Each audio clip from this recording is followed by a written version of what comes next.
Останато беше околу 2200 метри, кое што општина Прилеп издвои околу 9 милиони денари за да се направи ова примарна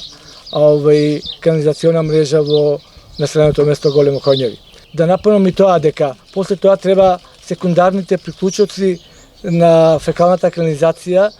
а тоа е натовар на корисниците, тоест на жителите на населеното место Големо Коњеви. Но тоа општина Прилеп нема да го дозволи, ќе издвои своји средства и во наредниот период, веројатно во месец септември, ќе направиме нова јавна набавка за приклучок на секундарните приклучоци на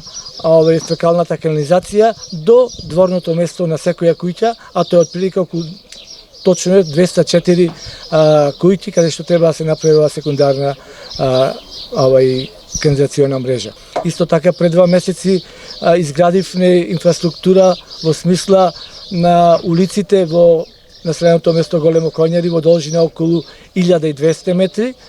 и во проектот и во планот за идната година е околу 1800 метри, каде што ќе се заокружи целокупната патна инфраструктура во ова населено место.